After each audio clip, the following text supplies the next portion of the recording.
Sí, Doctor Hoff, sí, ¿podríamos ya, Andrea, con tema de tecnológico, ya estaríamos listos Sí, para ya pasar? Sí. inicié la nueva grabación.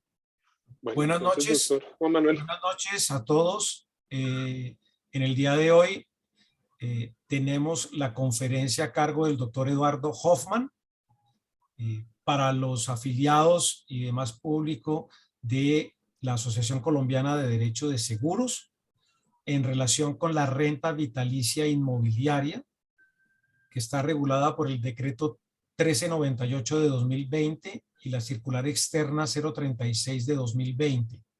El doctor Eduardo Hoffman es un abogado de una larga trayectoria en el sector asegurador, afiliado de muchos años a la Asociación Colombiana de Derecho de Seguros. Le damos nuestros agradecimientos y le damos a continuación la palabra para que haga su presentación.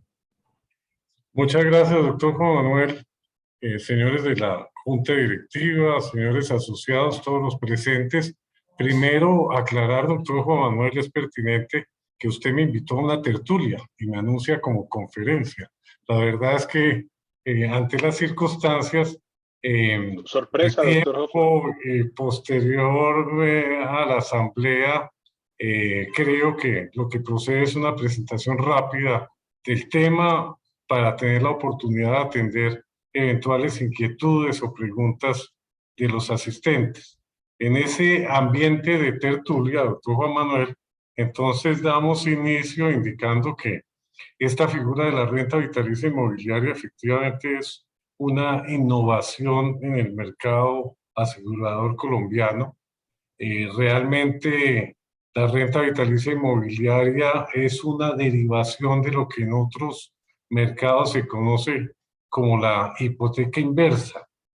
Reverted mortgage, creo que es la expresión en inglés. Los mercados más importantes de la hipoteca inversa son Estados Unidos, Inglaterra, en general los países desarrollados, y recientemente hay desarrollos incipientes en países como Perú y Colombia en el ámbito latinoamericano.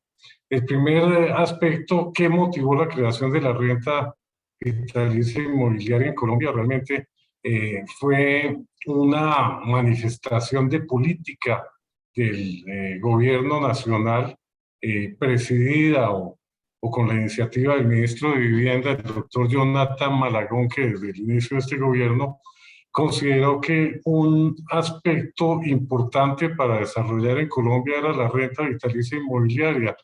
¿Por qué? Primero porque, como lo vamos a ver, es una figura que puede apoyar a las personas en su edad o etapa de retiro laboral. Perdón, en la etapa de retiro laboral. Y segundo, porque ese apoyo lo pueden obtener a través de la utilización de los inmuebles que generalmente han adquirido y pagado a lo largo de esa etapa productiva. Se llama en otros países la hipoteca inversa. ¿Por qué? Porque normalmente las personas en la etapa productiva están pagando con un crédito hipotecario la vivienda. En la etapa no productiva o de retiro, se plantea que la vivienda puede servir para generar una renta, y en ese sentido, al tener la vivienda como eje productor de rentas, se genera un efecto diferente al que generó su adquisición. Se ha señalado que además de esa utilidad adicional de los inmuebles, obedece y se encuentra que habría interés porque en la población colombiana, lo mismo que sucede en la población mundial, una de las características es el envejecimiento de la población y la disminución de las tasas de fecundidad.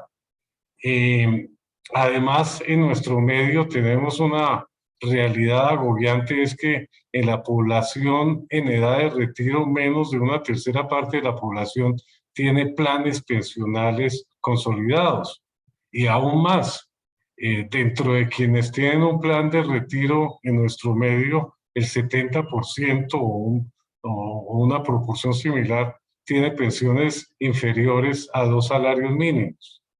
En cuanto a la experiencia internacional, les anotaba que en los países desarrollados es amplia la experiencia en estas modalidades de generación de beneficios a partir de los inmuebles adquiridos durante la época productiva, y es así como en estados o en países como Estados Unidos e Inglaterra. Anualmente se celebran entre 80 y 100.000, y a veces se superan las 100.000 operaciones en esos ámbitos.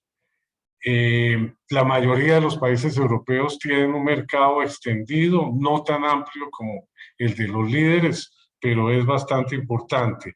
¿Cuál es la diferencia entre la renta vitalicia inmobiliaria y la hipoteca inversa?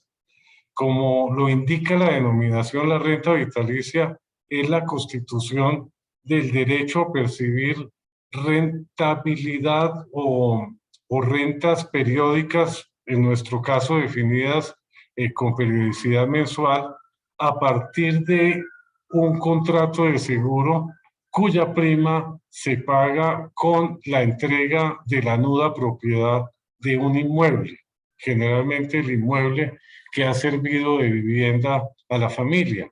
La hipoteca inversa tiene el mismo efecto, pero en esta figura el énfasis o lo predominante es que la persona recibe el beneficio de una operación de crédito en la cual el bien inmueble sirve de garantía para esa operación de crédito, que tiene la particularidad de que se desembolsa con periodicidad mensual. Y normalmente en la época o en la fecha de fallecimiento del beneficiario, los herederos tienen la posibilidad de rescatar el inmueble pagando el crédito acumulado a través de los desembolsos. En cambio, la renta vitalicia inmobiliaria, como se trata de un contrato de seguro, se caracteriza porque la prima se paga en especie con la entrega de la nuda propiedad, conservando la persona el privilegio del usufructo. Es decir, la presentación está dirigida a personas mayores que quieren generar o mejorar sus planes de retiro apoyados en el inmueble. Y el mensaje es: usted puede seguir viviendo en su inmueble, en algunos casos puede seguir generando el usufructo o accediendo al usufructo de su inmueble, incluso para arrendarlo, y lo que hace es entregar la nuda propiedad. La aseguradora, en la versión tradicional, recibe la nuda propiedad y a cambio de la nuda propiedad constituye el desembolso periódico o la renta periódica hasta la fecha de fallecimiento del asegurado. En ese sentido, yo creo que podemos seguir, doctora Natalia. Tal vez vale la pena comentar que en la exploración bibliográfica del tema encontramos un trabajo desarrollado y publicado por un grupo de estudiantes de la Universidad de los Andes sobre el tema de la renta vitalicia. Sin embargo, en ese grupo de trabajo se llega al planteamiento de que, al analizar los elementos esenciales del contrato de seguro frente a la renta vitalicia, no se encontraría que existiera o se presentara el elemento de la obligación condicional del asegurador. Y se formula como hipótesis que habría lugar a identificar la renta vitalicia más bien con la operación denominada como renta vitalicia en el Código Civil y regida por los artículos 22, 87 y siguientes. Con todo el respeto y apreciando que se trata de un artículo serio y bien intencionado, creemos que tiene unos desenfoques conceptuales que precisaríamos enseguida. Entonces basta recorrer los elementos esenciales del contrato de seguro definidos en el Código de Comercio, especialmente a partir del artículo 1045 Y el primero de ellos, el interés asegurable, obviamente indicamos que en estos casos ese concepto se reúne porque la persona que constituye una renta vitalicia tendrá como finalidad y propósito la obtención de ingresos complementarios en la etapa de retiro. Buscará generar ese beneficio a partir de la propiedad de un inmueble que transfiere parcialmente en cuanto a la nueva propiedad al asegurador. Riesgo asegurable. Hemos comentado que en la renta vitalicia es el verdadero seguro de vida. El seguro de vida tradicional es realmente un seguro de muerte porque si se designara por el riesgo amparado, el seguro de vida tradicional sería un seguro de muerte, pero no tendría una denominación muy comercial. Por esa razón lo hemos denominado y se denomina de manera general el seguro por muerte como seguro de vida. Realmente estos seguros de rentas vitalicias, tanto los asociados a la Ley 100, al régimen de seguridad social, en pensiones, como las rentas vitalicias voluntarias, cubren y generan un seguro para la supervivencia prolongada. El asegurador calcula sus prestaciones con base en las expectativas de supervivencia a partir de las tablas de mortalidad, y la superintendencia financiera obviamente va a ser celosa en la aplicación de esos parámetros técnicos, de tal manera que si la persona es muy cuidadosa en su salud, en los hábitos de vida saludable tan en boga, tiene la posibilidad de generar un riesgo superior al promedio definido en las tablas de mortalidad. Entonces, creemos que el concepto de riesgo asegurable es evidentemente cierto en esta modalidad o en este tipo de seguros.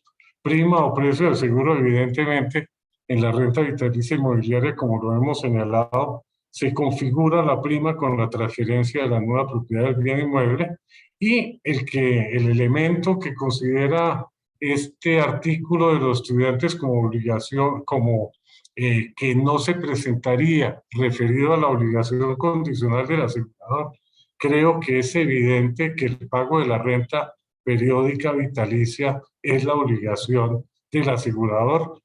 ¿Y cuál es la condición? Evidentemente la supervivencia del asegurado.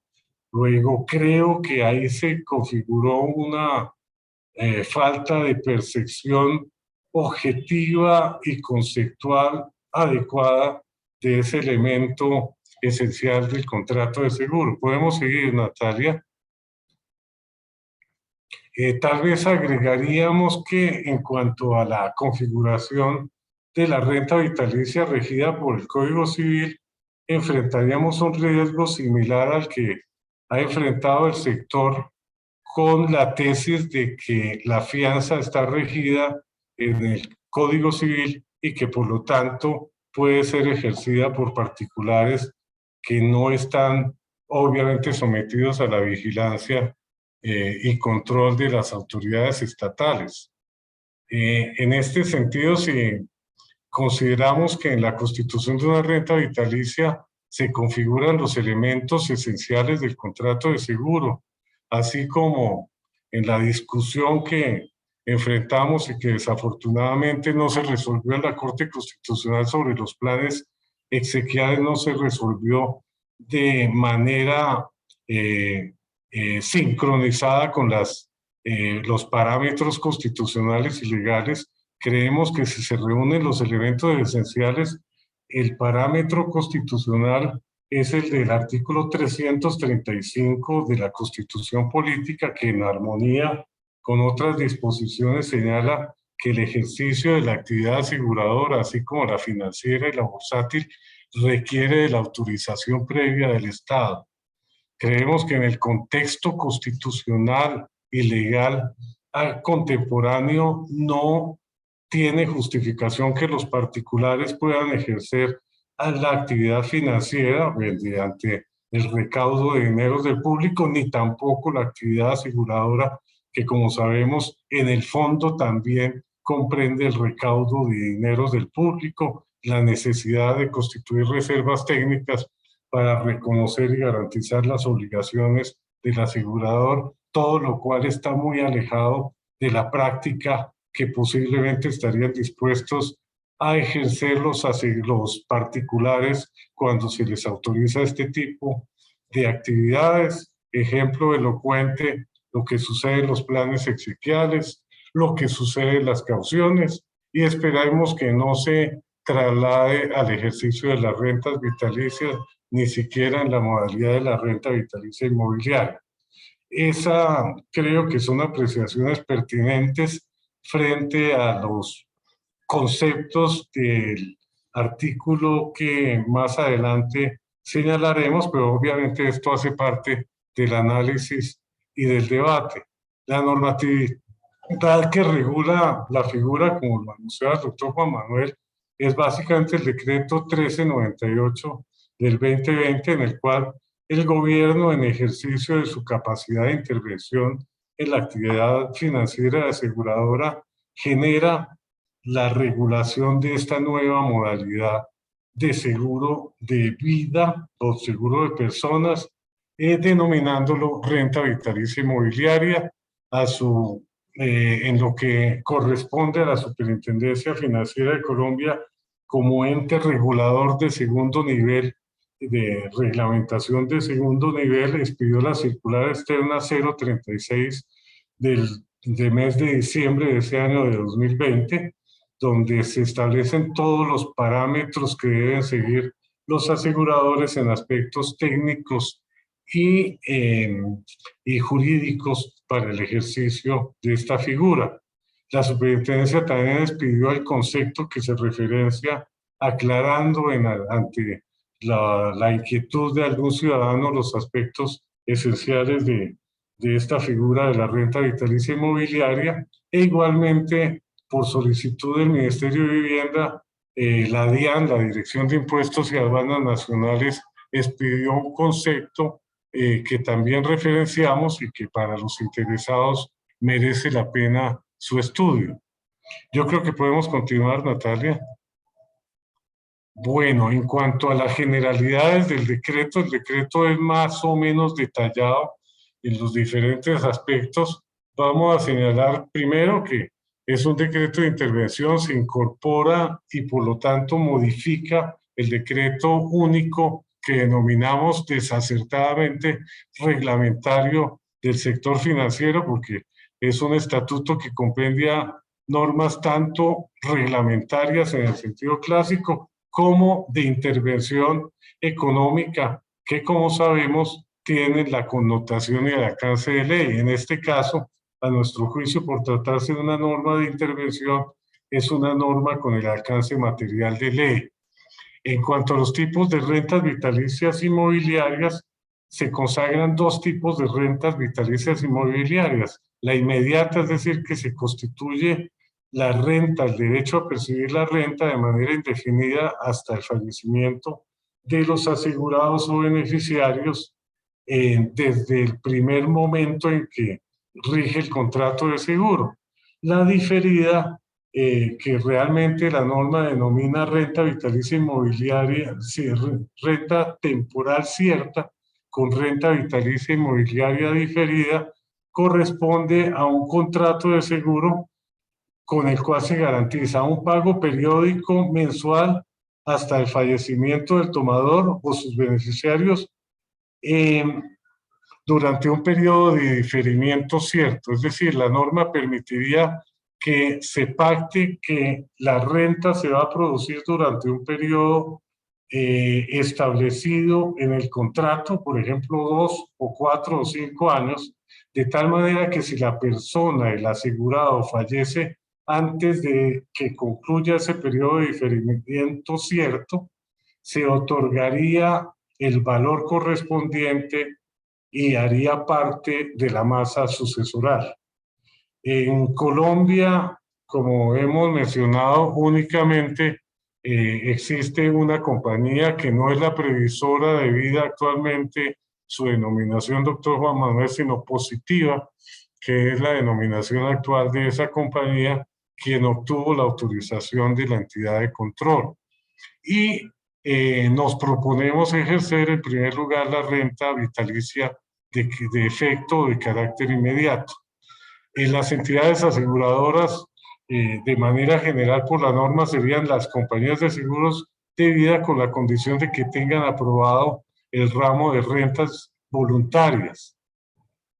En una particularidad del régimen en nuestro país, se obtuvo la autorización en el decreto de la posibilidad de que actúe asociado a la operación un tercero inversionista inmobiliario, que es el sujeto jurídico a quien la aseguradora autoriza para que reciba el bien inmueble, de tal manera que se celebra el contrato de seguro.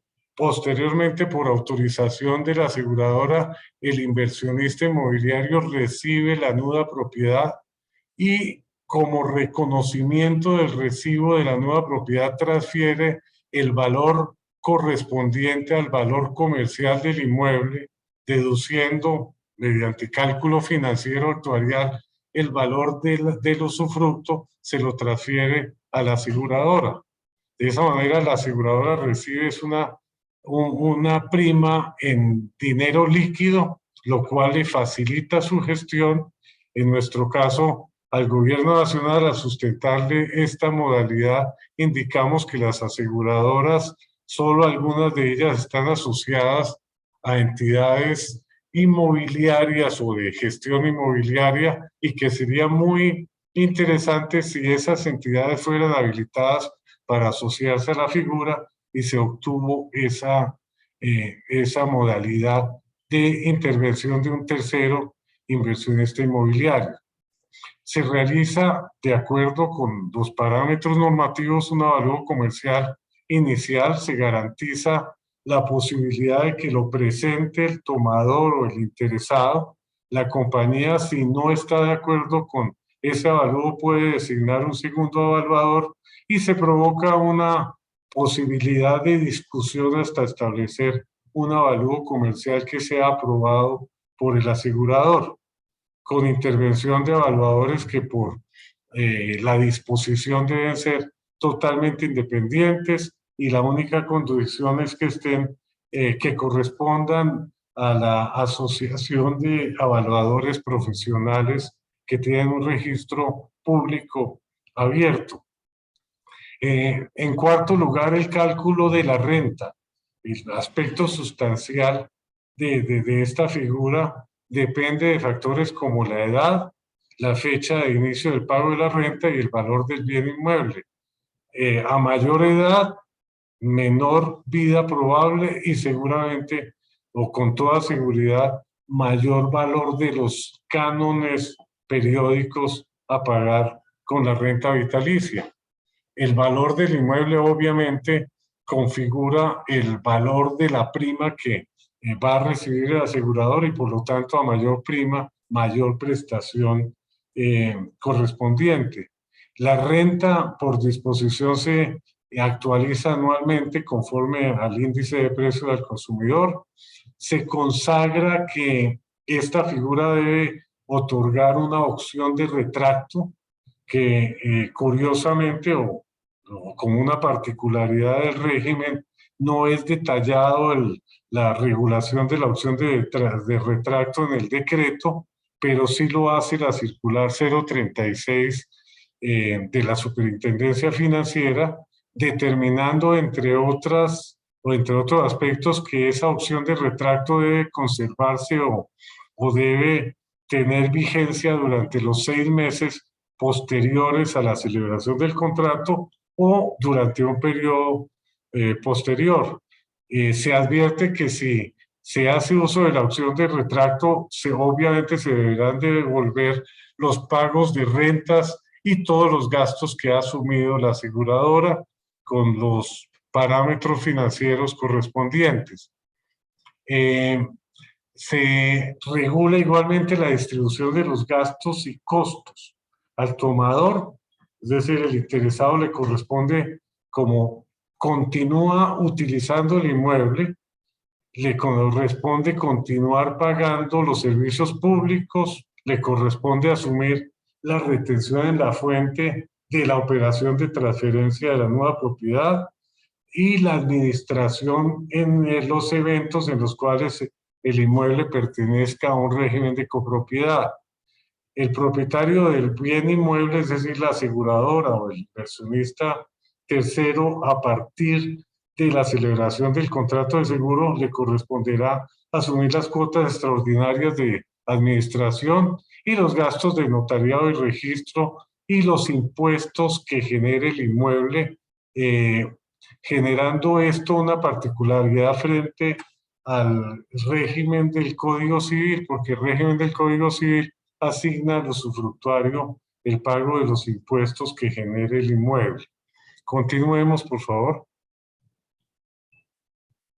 Los deberes de las compañías de seguros están detenidamente detallados en el decreto. Hacemos una relación sucinta. El primero, el deber de información, consiste en adoptar políticas, procesos, procedimientos para que la información entregada a los clientes sea suficiente, objetiva, oportuna, completa, imparcial, clara, de fácil comprensión para la toma de decisiones. Esto en la regulación de la 036 va hasta el extremo de que las aseguradoras deben diferenciar entre la actividad de promoción comercial y la actividad de información técnica al cliente. Deben ser áreas independientes. Un área tendrá como función la de promover la figura, pero la otra área que debe actuar independientemente debe tener a su cargo el deber de información objetiva, generar espacios de reflexión debidamente documentados para que las decisiones que deba tomar el asegurado o tomador sean conscientes y debidamente informadas. Entonces, se incluye la información sobre la naturaleza jurídica de la operación, características del producto, riesgos inherentes, condiciones y obligaciones que tendrá el cliente con la suscripción del contrato de seguro, la totalidad de los costos, tarifas, comisiones, ciertos contingentes que surgen para el cliente, la explicación de los contratos que se firmarán en el marco de la operación, los derechos y protecciones como consumidor financiero, implicaciones de ejercer la opción de retracto. Por ejemplo, acá debe ser muy importante la reflexión sobre la composición familiar del interesado. Si la persona tiene hijos dependientes, seguramente la conclusión es que no es una figura apropiada, porque los hijos dependientes van a requerir del apoyo que ofrecería el inmueble en caso de fallecimiento del asegurado. Si se trata de parejas, como lo observamos cada vez de manera más frecuente, que no han tenido hijos o que tienen hijos ya independientes y con capacidad de vida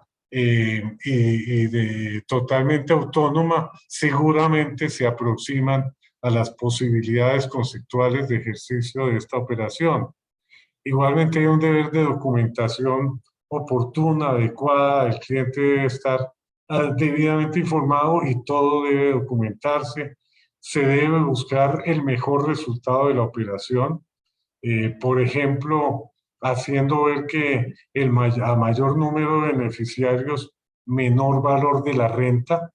Esta figura tradicionalmente se ejerce para que el beneficiario sea una persona, normalmente el nuevo propietario, su cónyuge, y tal vez no es deseable ni es común que se consagren más beneficiarios, a pesar de que la norma lo consagra teóricamente. Se podría generar como beneficiario a uno de los hijos, por ejemplo, el hijo desempleado, pero el hijo desempleado, por razones de su edad, seguramente generaría una baja muy sensible en el valor de la renta.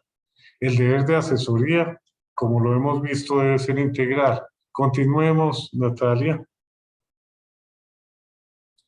La circular 036 reitera, ratifica, detalla las normas de protección al consumidor.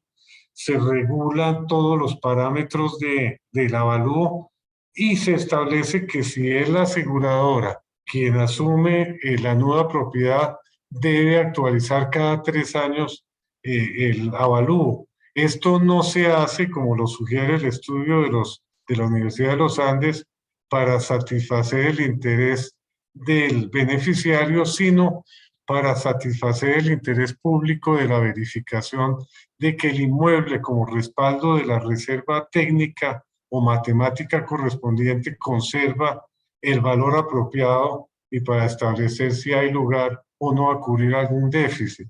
Sin embargo, la intervención del tercero inversionista inmobiliario obviaría esa condición que establece la regulación. El ajuste por liquidez, este es un parámetro técnico actuarial de la supervisión, también sería aplicable el plazo de la opción de retracto. Como lo hemos visto, la circular 36 lo fijó en un periodo que no puede ser inferior a 6 meses. Continuemos, Natalia. En cuanto al contrato de usufructo, la regulación del decreto establece que en lo que no se establece de manera especial rigen las normas del Código Civil. El Código Civil define y regula el contrato de usufructo de manera detenida a partir del artículo 823 con todas las particularidades, incluyendo la definición según la cual es un derecho real que consiste en la facultad de gozar de la cosa con cargo de conservar su forma y sustancia y de restituir a su dueño si la cosa no es fungible o con cargo de devolver igual cantidad y calidad del mismo género o de pagar su valor si la cosa es fungible. Gastos del usufructuario, le corresponde pagar servicios públicos, cuotas de administración como lo hemos anotado, los gastos del nudo propietario, la aseguradora, el inversionista, los impuestos derivados de la propiedad, las cuotas extraordinarias. En esto veíamos que hay una separación del régimen general del Código Civil y por lo tanto rigen estas normas especiales. La duración, como lo regula el Código Civil para el usufructo sobre inmuebles, durará hasta el día en que fallezca el último beneficiario del contrato, momento en el cual se consolida el usufructo con la propiedad y el inversionista inmobiliario, en nuestro caso, se consolidará como propietario pleno. Continuemos, Natalia. Las partes intervinientes, como lo hemos visto, son el tomador, que es el propietario del inmueble que quiere ser utilizado para esta finalidad, presenta la solicitud, presenta los documentos correspondientes. En primer lugar, hay lugar o se configuraría un contrato de seguro que precisamente es el que ofrece la aseguradora.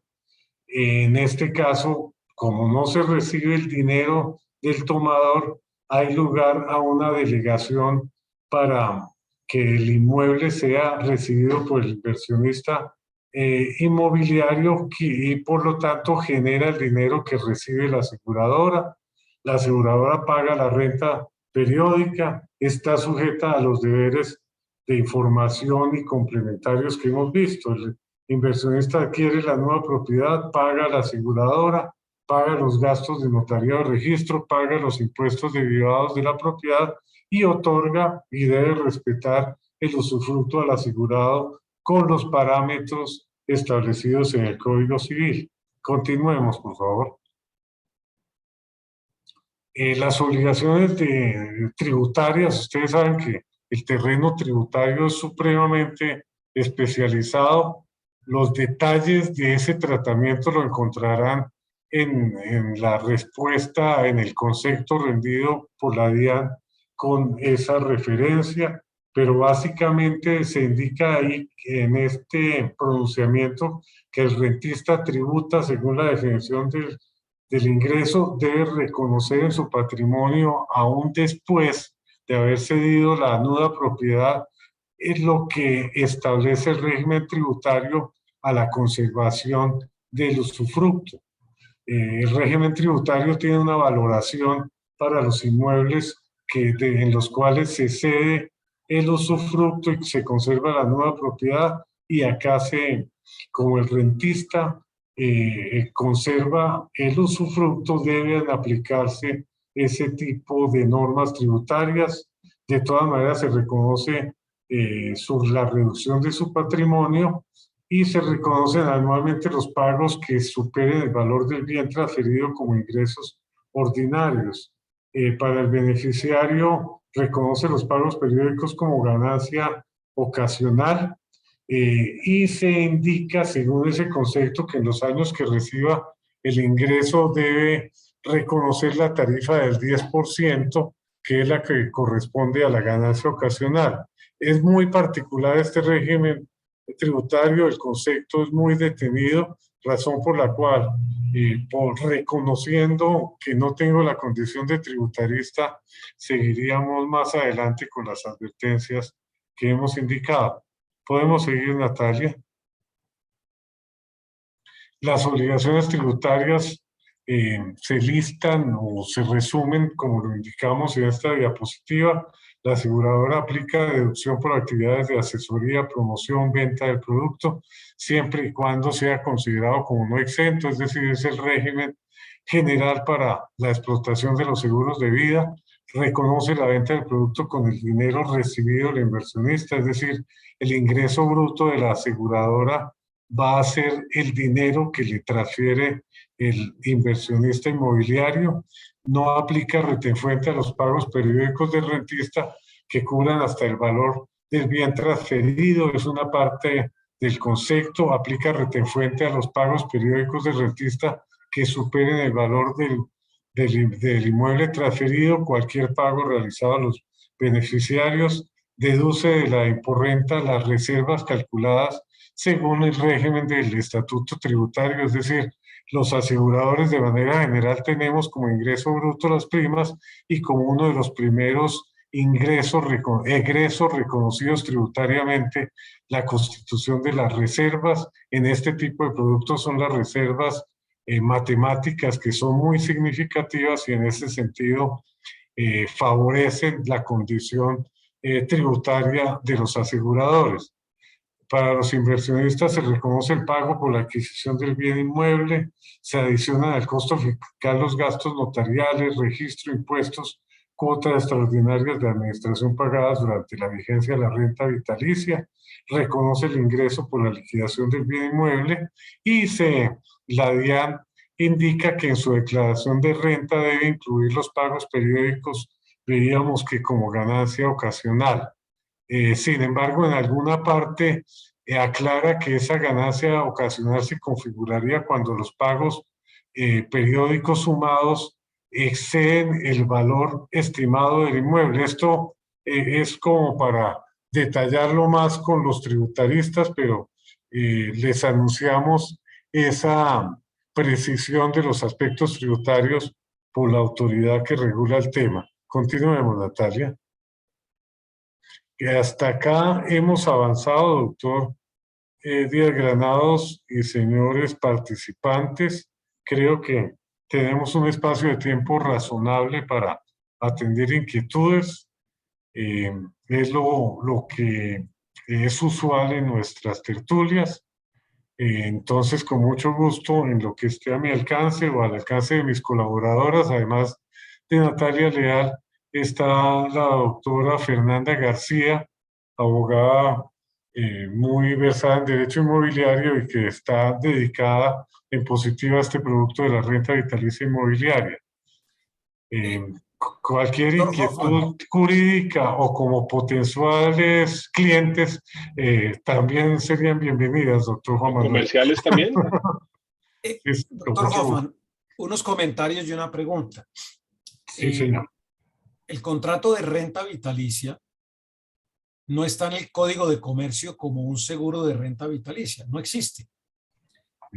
El contrato de renta vitalicia está en el Código Civil. Sí.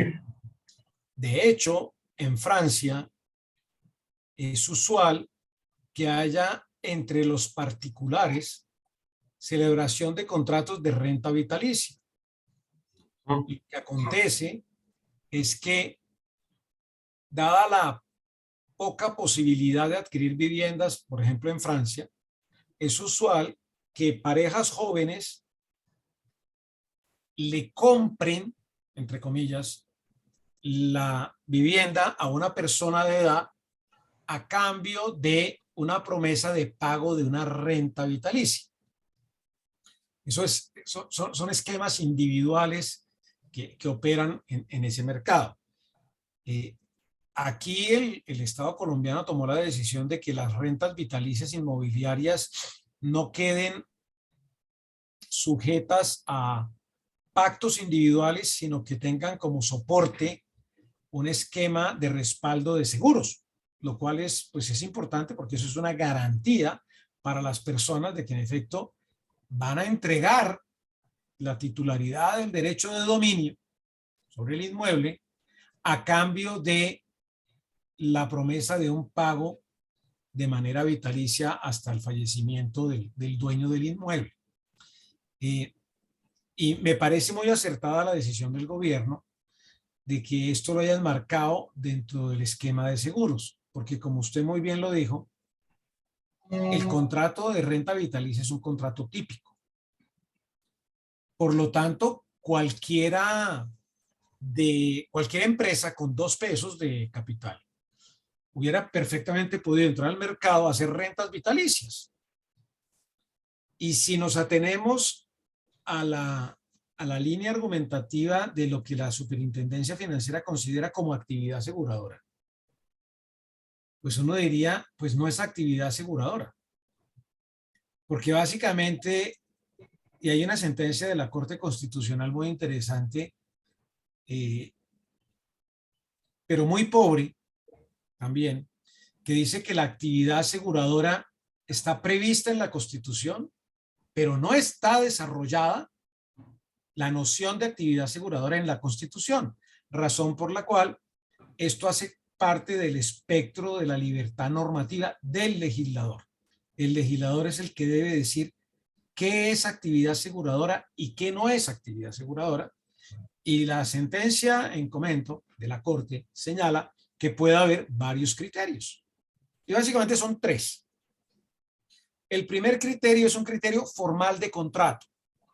Si el contrato no es de seguro, sino es un contrato de fianza, pues quien hace actividades de afianzamiento no ejerce la actividad aseguradora.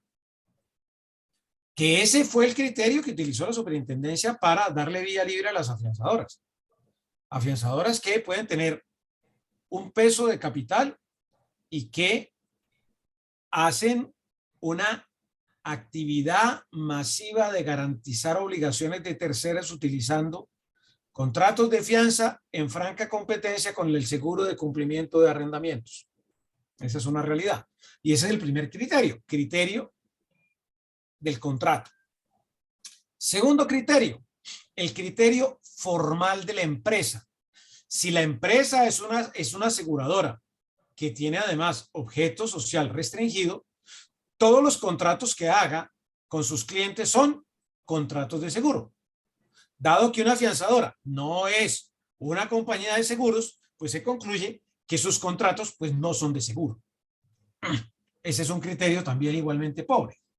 Y el tercer criterio, que es el que no ha abordado la superintendencia y que debería abordar, ¿sí?, es el criterio técnico de si hay asunción masiva de riesgos recibiendo dinero del público. Ese debería ser el criterio preponderante. Lamentablemente, cuando uno estudia los pronunciamientos de la superintendencia y de la Corte Constitucional, que también es lamentable, y hay que decirlo, el legislador no puede decir que una jirafa es un rinoceronte. ¿Sí?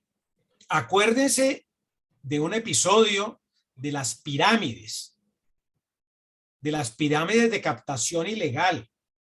En esa época, quienes eran los promotores de las pirámides habían acordado con unos parlamentarios una ley que decía que las pirámides no eran captación habitual y masiva de recursos del público. Es decir, que no era actividad financiera. Entonces uno va a decir, ¿será que el legislador puede decir que una jirafa es un rinoceronte? No. Yo creo que a nivel constitucional la Corte falló en el sentido de decir que el legislador puede definir a su antojo qué es actividad aseguradora. Yo creería que no, porque está de por medio el interés público, ¿sí? Entonces, en ese orden de ideas, me parece muy importante como marco normativo que a nivel de norma con rango legal, por la explicación que da el doctor Eduardo, se diga que la renta vitalicia inmobiliaria es un contrato de seguro y que solamente lo pueden ejercer las compañías de seguros. Ese es un punto para resaltar, para destacar como muy positivo. Ahora, ese era mi comentario. Ahora, yo hago una pregunta. Uno diría, si es una renta vitalicia, las rentas vitalicias son, el cliente paga una prima única y a cambio de eso le prometen un valor mensual o anual, como esté pactado, en la seguridad social es mensual, que se ajusta año tras año en función de algún criterio de ajuste, sea IPC, sea salario mínimo, sea una referencia de tasa de interés, lo que esté pactado en el contrato. En el mundo de la seguridad social, en las rentas vitalicias, la prima se paga en efectivo, se paga en metálico, que lo paga el pensionado con fruto de sus ahorros, del bono pensional o de las indemnizaciones del seguro previsional, y se lo entrega a la aseguradora. En este caso, como usted muy bien dice, doctor Eduardo, la prima no se paga en efectivo, sino a través de una entrega del inmueble. Pero me llama la atención un comentario, y es que aquí hay algo, una operación que es tripartita, porque aparece otro protagonista que usted denominó el inversionista, ¿sí? Entonces, para claridad del esquema básico, en este caso la aseguradora no recibe el inmueble, sino es un inversionista. ¿Dónde queda la titularidad del inmueble? Porque la obligación de pago de la renta sí queda en cabeza de la aseguradora, ¿cierto? Es lo que yo entiendo. Y esa es una indemnización proveniente de un seguro de vida que debe tener el tratamiento tributario de los seguros de vida. Así uno viva o uno muera, uno debe tener la exención propia del seguro de vida, pero bueno, ese es un capítulo para hablar con los tributaristas. Lo que sí quisiera que nos explicara es qué papel juega el inversionista y dónde queda el inmueble. ¿Y qué ocurre con el inmueble cuando fallece la persona que suscribió el contrato de renta vitalicia? Muy bien, doctor Juan Manuel. Como lo habíamos anunciado, una particularidad de la regulación fue admitir la posibilidad de que la operación esté asociada a la actuación de un inversionista inmobiliario. Ese inversionista inmobiliario en la práctica es la entidad, la persona jurídica que el asegurador, al celebrar el contrato de seguro, autoriza o en el cual delega la recepción de la nuda propiedad. De tal manera que con la entrega a ese tercero, el tomador está pagando la prima. Lo que sucede es que por la relación entre las dos entidades se ha pactado que tan pronto reciba la nueva propiedad, transfiere la suma de dinero correspondiente a la aseguradora. Dentro de los deberes de información va a ser transparente para el tomador tanto el monto del avalúo comercial como el valor que finalmente reconoce el inversionista inmobiliario a la aseguradora, que va a recibir como prima efectiva en dinero líquido el reconocimiento de ese inversionista inmobiliario. Va a ser muy transparente de que en el contrato de seguro solo actúan, es un contrato bilateral como lo define el Código de Comercio, tomador y asegurador, pero el asegurador autoriza a un tercero para recibir el pago en especie de la prima mediante la transferencia de la nueva propiedad. Y con ese tercero ha celebrado un convenio en virtud del cual le reconocerá el valor en efectivo correspondiente y definido con los parámetros actuariales y financieros aplicados, que van a ser totalmente transparentes. Anoto, y se me olvidó hacerlo, que estoy plenamente de acuerdo con sus comentarios iniciales. Algo habíamos esbozado al inicio en ese sentido y creemos que es uno de los temas en los cuales la asociación puede ejercer un papel más crítico, porque casi que nos hemos acostumbrado a que hace parte del paisaje cotidiano del sector asegurador esas modalidades de competencias de zonas grises, afianzadoras. En otros aspectos hemos visto cómo se mutualizan los deducibles en seguros de responsabilidad civil colectivos, especialmente responsabilidad profesional. Todas estas modalidades de ejercicio alterno o paralelo a la actividad aseguradora, que en el fondo sí son materialmente competencia y se identifican con la actividad aseguradora, por la razón, además de las que usted indicó, de que se ejercen reuniendo todos los elementos esenciales que caracterizan el contrato de seguro. Espero haber sido claro en la respuesta. No sé si tenga alguna inquietud, doctor Juan Manuel y señores participantes. Yo quisiera que fuera más preciso en el tramo final. Sí, señor. El asegurado, que es quien recibe la renta vitalicia hasta su fallecimiento, pues va a recibir la renta pactada. Sí, señor. Una vez él fallece, ¿qué ocurre? Se consolida la propiedad en el que hasta ese momento era nudo propietario. Entonces, él es el tercero delegado por la compañía. Claro, por eso ese tercero va a reconocer el valor comercial con una deducción financiera correspondiente al costo del usufructo durante la vida probable del tomador y asegurado. Okay, Esa es la... Ok, para sintetizar la operación financiera, la utilización del tercero inversionista hace posible que la aseguradora reciba la prima en efectivo. En efectivo, y no tenga la carga. El inversionista con un descuento. Y el inversionista logra la consolidación de la propiedad una vez la persona fallezca. En ese caso, la propiedad se consolida en cabeza del inversionista y él podrá disponer de la propiedad. Libremente de la propiedad. El beneficio es que las aseguradoras no tenemos los requerimientos de gestión de inmuebles en su administración, pero además los requerimientos normativos para la representación de las reservas técnicas en este tipo de bienes. Tener bienes inmuebles como inversión de las reservas técnicas es muy complejo, principalmente porque hay restricciones. En este caso se permitió, pero castigos financieros para el patrimonio técnico muy significativos, además de ese avalúo trimestral que haría reconocer las eventuales depreciaciones en el mercado inmobiliario. Entonces, se trata de una solución práctica que permite que la aseguradora ejerza su actividad dentro de parámetros muy ortodoxos, manejando como prima el recibo de una suma de dinero en efectivo. Sí, señor. Espero haber atendido su inquietud. Si hay más preguntas, con mucho gusto estamos atentos.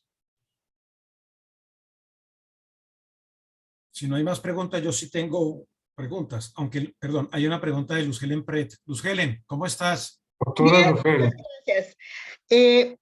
Eduardo, muchas gracias por tu información que nos has dado.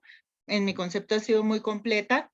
Yo tengo una pregunta que no es tanto jurídica, sino práctica. Leí tal vez en la prensa que ya están determinados unos ciertos valores sobre los cuales, digamos, si una persona quiere ir a tu compañía y solicitar este servicio, tendría que tener un inmueble superior a 600 millones o a un valor aproximado. ¿Eso es cierto? ¿Qué sabes tú de esto que estás ahí en la compañía que ya tiene la autorización?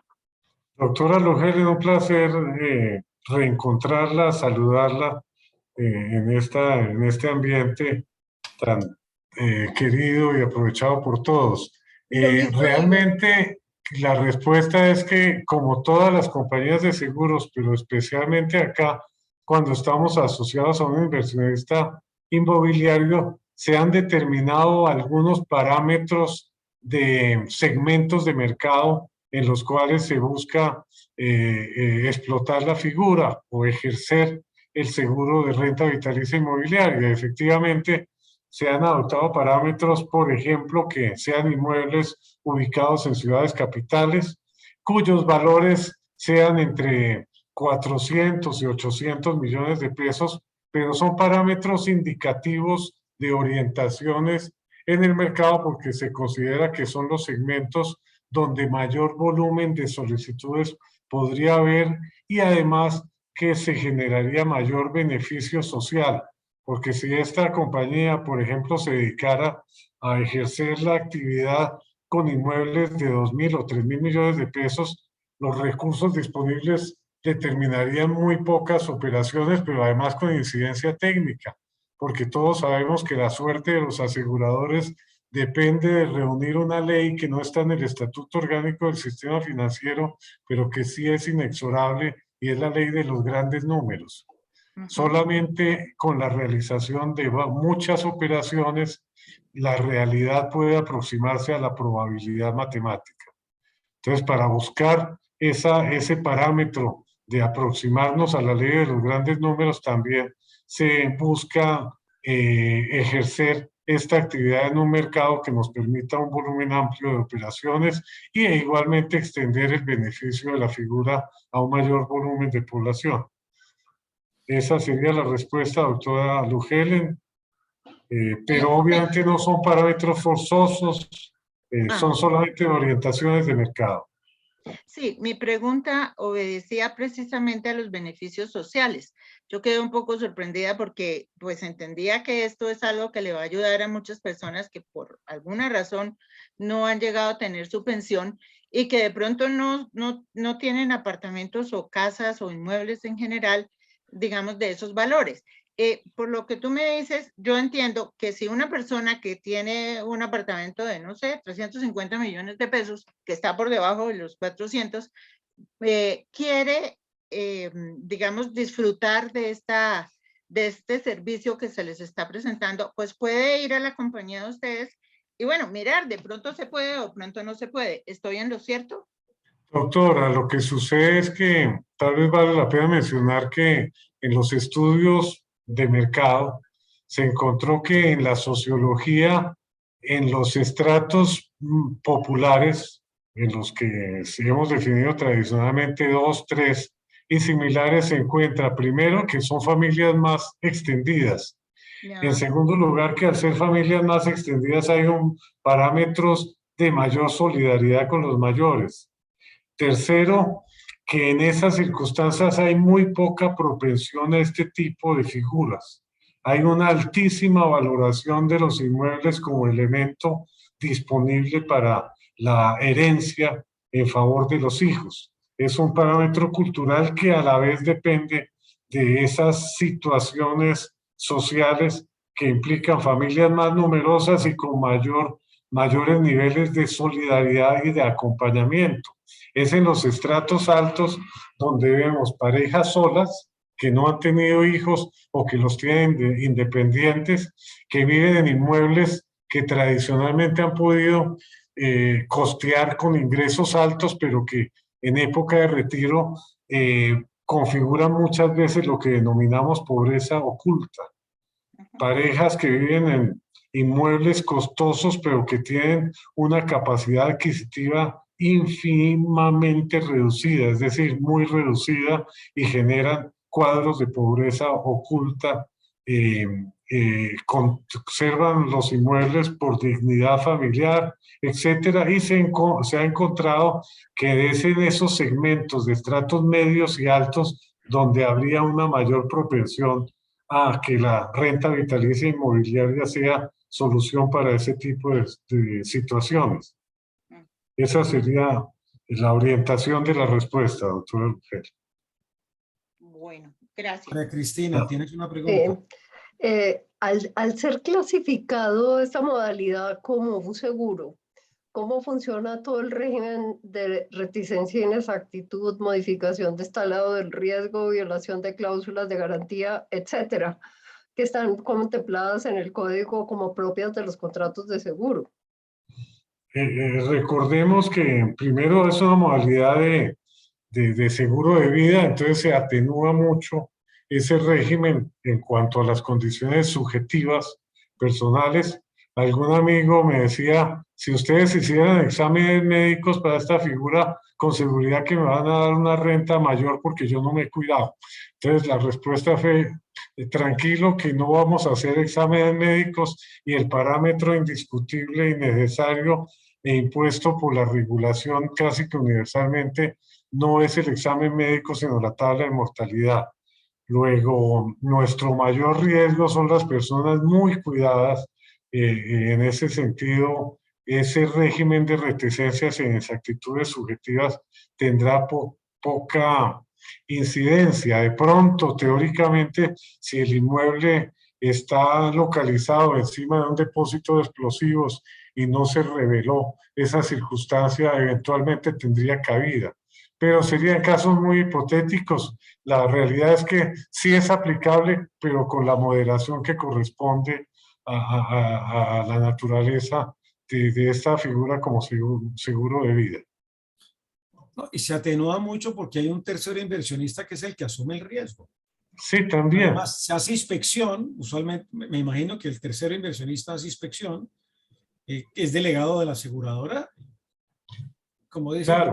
eso queda muy reducido. Yo tengo una pregunta y es si... Sí, tal vez anotamos, doctor Juan vitalicia Manuel, perdón, complemento indicando que por la naturaleza de esta figura, al generar pocas operaciones, no ser una operación masiva, cada operación va a ser sujeto de un detenido examen de todos los elementos incidentes. El asegurador va a estar debida y adecuadamente informado, razón por la cual la incidencia del régimen de reticencias y inexactitudes deberá ser más bien residual.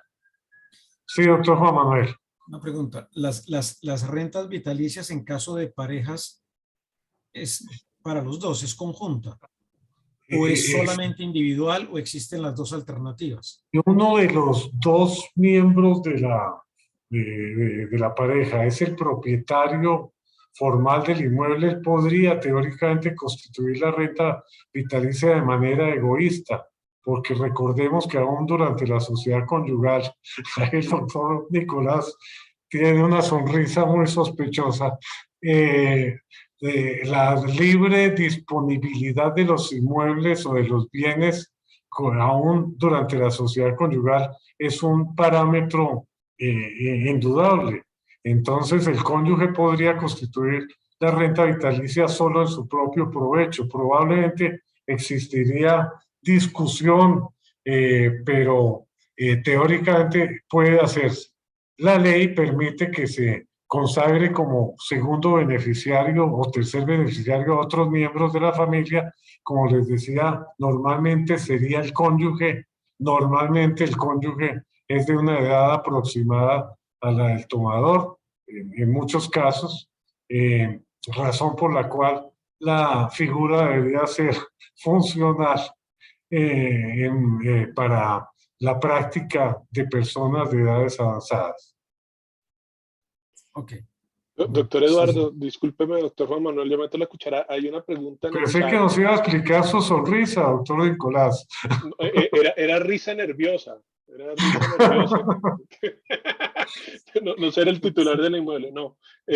Hay una pregunta en el chat, doctor Eduardo, que está relacionada con lo que usted venía diciendo, es cómo se determinan los beneficiarios. ¿Se puede hacer igual que en el seguro de vida? Designación a título gratuito del beneficiario que yo quiera y hacen el cálculo actuarial dependiendo obviamente de la edad. Esa es la interpretación. Usted puede beneficiar al cónyuge o a la tía que está en mala situación, por ejemplo. Entonces sería libre designación. O a la mamá de la cónyuge joven, de pronto en algunos casos. Ok, ok.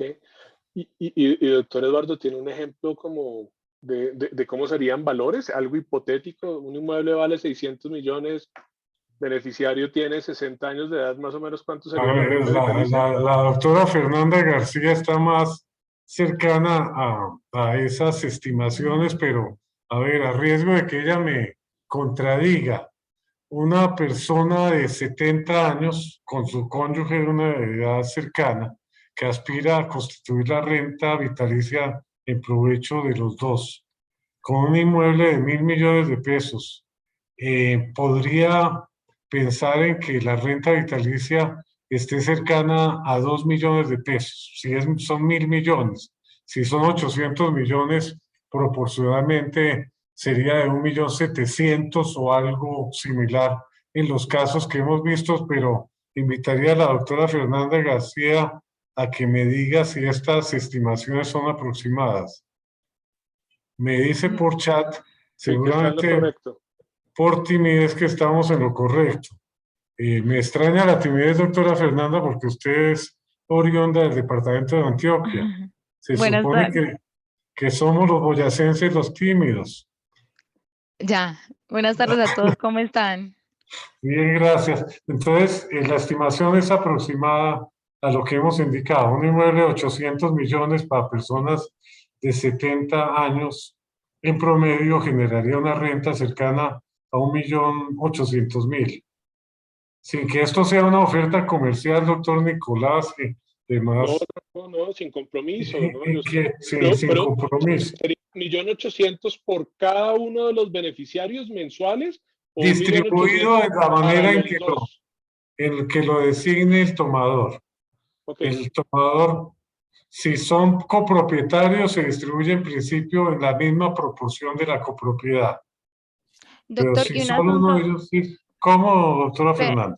perdón, lo interrumpo, y un asunto importante es que el valor de la renta o la tabla indicativa del valor de la renta varía dependiendo del género. Entonces es diferente, digamos, si es hombre, podríamos indicar que el valor de la renta aproximada sería 2 millones de pesos, pero si es mujer, el valor de la renta aproximada sería 1.500.000. Si ya son ambos, la renta se podría reducir a 1 millón de pesos para ambos.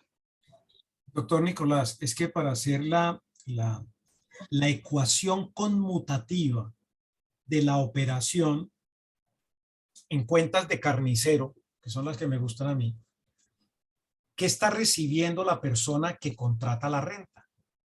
Está recibiendo dos beneficios, no uno. El primer beneficio es la renta líquida mensual sí. para su sostenimiento, pero adicionalmente está viviendo en un inmueble que ya no es de él. Entonces, puede que uno pueda ver bajito el valor de la renta, pero es que tiene que subirle lo que fuese una especie de arriendo porque él tiene derecho a ocupar la vivienda. ¿Estoy en lo cierto? Claro que sí. Sumado al pago de los impuestos por la titularidad o la propiedad del bien inmueble, que también en este caso sería asumido por quien ostenta la nueva propiedad, como le indicó el doctor Hoffman. Ok, o sea que esa pareja de 70 años ya no paga arriendo, no paga el predial, que cada vez es más predatorio en ciertas ciudades, ¿sí? Solamente paga servicios. La contribución de valorización es un imprevisto, habrá que ver quién la asume, porque habría que meterla actuarialmente factor de seguridad, porque esa es una carga del inmueble, pero bueno, eso es harina de otro costal, pero a donde voy yo es a que las personas que se involucren en este esquema, pues van a recibir los dos beneficios. Una Exactamente. renta líquida mensual más la posibilidad de vivir en su vivienda hasta que fallezcan sin pagar el predial. Esa es un poco la el resumen que uno haría desde el punto de vista del beneficio para el asegurado y beneficiario. Muy acertado, doctor Juan Manuel, totalmente de acuerdo.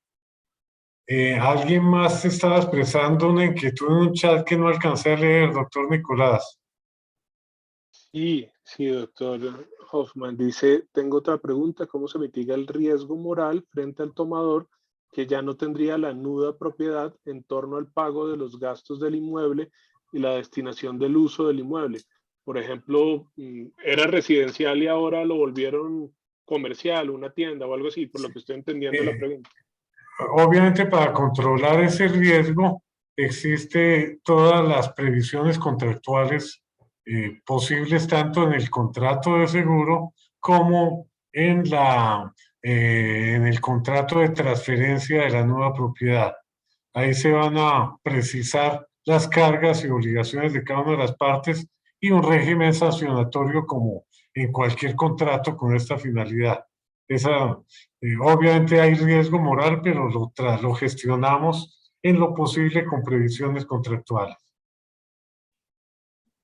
Esa sería la respuesta concreta dada lo avanzado de la hora. ¿Tenemos más inquietudes, doctor Nicolás, doctor Juan Manuel? No, pues Fernanda, ¿usted aseguraría Amparo Grisales o no? Sería la pregunta que yo haría. Con seguridad por la notoriedad pública que nos daría y seguramente configura un riesgo de supervivencia superior al del promedio de los mortales, pero obviamente si Depende del ella lo valor ha del consultado inmueble. puede decirle que sí la recibimos, doctor Juan Manuel. Hice la pregunta exprofeso, ¿por qué? Porque el criterio de tarifación que usted señaló es un criterio que no obedece a un examen médico puntual de los asegurados, sino que el criterio es tabla de mortalidad, es decir, que están en función de los promedios de la población. Eso Ajá. quiere decir que para una persona que está en un estado de salud tremendamente deteriorado, puede que no sea un buen negocio meterse en una renta vitalicia de esta naturaleza en la medida en que probablemente tendrá una muerte temprana frente al promedio. Sí, Pero señor. habrá otras personas que pueda que tengan una expectativa de vida mucho mayor. El punto es que aquí es incierto cuándo va a ocurrir y por eso hice la pregunta para enfatizar que el criterio de tarifación es tabla de mortalidad, que es el promedio en relación con las expectativas de vida. Así es. Doctor Eduardo, muchas gracias por su conferencia, que es conferencia para mí, aunque usted lo llame tertulia. Muchas gracias. Muchas gracias, muy ilustrativa. Fernanda, gracias por las explicaciones que ayudaste a dar a la charla. Este es un tema nuevo, importante. El derecho de seguros tiene, esto es la prueba que el derecho de seguros tiene una potencialidad enorme de incursionar en muchos más aspectos como contrato de seguro y con el respaldo de la industria aseguradora, que es una enorme ventaja. Así que de nuevo muchas gracias a todos ustedes por su compañía en la tarde-noche de hoy. Estaremos anunciando próximamente nuevas tertulias y, como decía al principio, la idea que tenemos en Acoldese es que habrá el encuentro nacional este año, segundo semestre, presencial. Les estaremos informando para que reserven la fecha y el presupuesto. Les mando... Una acotación final, doctor Juan Manuel. Señor. Consiste en una anécdota de la regulación. El primer proyecto de decreto no contemplaba el sector asegurador, sin embargo contemplaba la hipoteca inversa vitalicia. Entonces nuestra observación es que si la entidad recibe el riesgo de supervivencia como parámetro del producto, este no era un producto para el sector financiero, sino para el sector asegurador. El gobierno nacional lo entendió y decidió regularlo finalmente como renta vitalicia inmobiliaria. Muy importante. Es un proyecto conceptual interesante. Muy importante. Muchas gracias, doctor Eduardo. No, gracias, con todo gusto. Gracias, Eduardo. Doctor Eduardo, muchas gracias. Bueno. Nos estaremos viendo. Que estén muy bien, muchísimas gracias. Gracias, doctor Hoffman. Muy grato y Gracias, esperamos hasta los luego. próximos encuentros presenciales, doctor Juan Manuel. Gracias, hasta Hasta luego a luego. todos. Una feliz Chao. noche. Hasta Muchas luego. gracias. Muchas gracias. Que estén bien. Hasta luego. Gracias.